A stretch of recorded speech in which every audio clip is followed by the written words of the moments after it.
او دا حدیث امام بخاری او امام ترمذی رحمهم الله دی دوارو دا حدیث مبارک سے حصہ امام بخاری کے دا او پس حصہ امام ترمذی دا دغه حدیث روایت کرے دا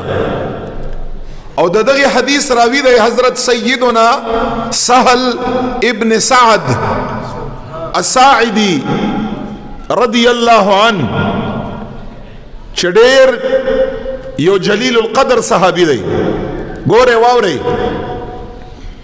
سہل ابن سعد الساعدی رضی اللہ عنہ فرمائی حضور صلی اللہ علیہ وآلہ وسلم دے مبارک فرمائی چھے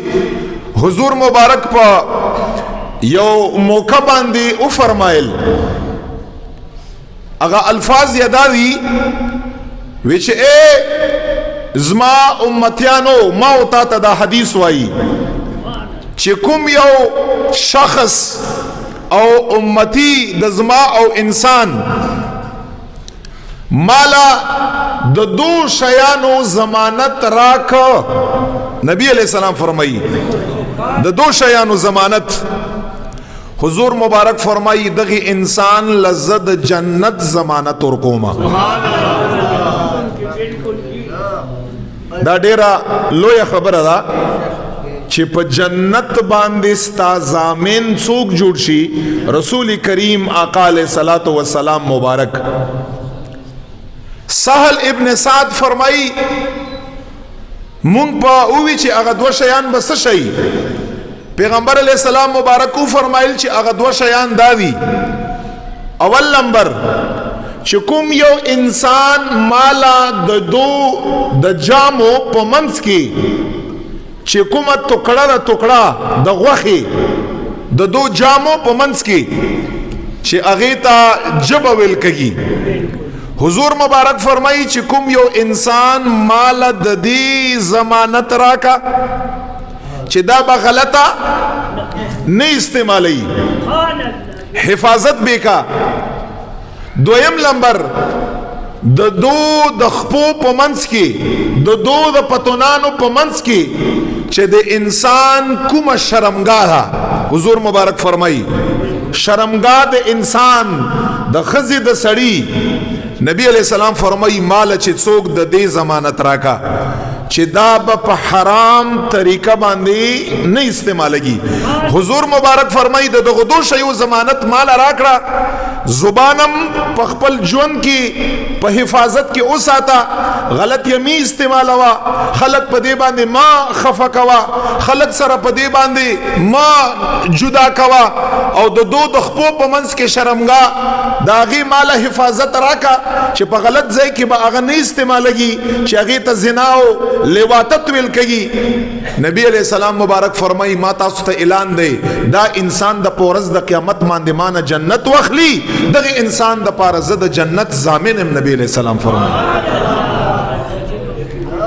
عظیم خبر ده لویا او بیا ولی دا دغه دو غوخو دغه دو حصو دغه دو ټکړو ضمانت حضور مبارک ولی اخیشتای چې مالی ضمانت راکړی چې دا به غلط نه استعمالوي نبی علیہ السلام مبارک صحابو ته یې وجم بیانوي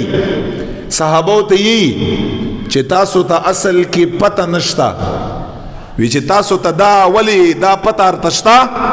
چې په ورځ د قیامت باندې چې انسانان د ټولو نه زیات اور د جهنم ته څوک غورځي اور د جهنم ته د ټولو نه زیات چې انسان اور د جهنم ته غورځي صحابه تاسو ته پته ده چې هغه شیان څه شی دی صحابه ورته فرمایي یا رسول الله مبارک مونږ ته پته نشتا حضور مبارک ورته فرمایي الفم والفرج حضور مبارک فرمائی آغا شیان چه قیامت پورز باندے وا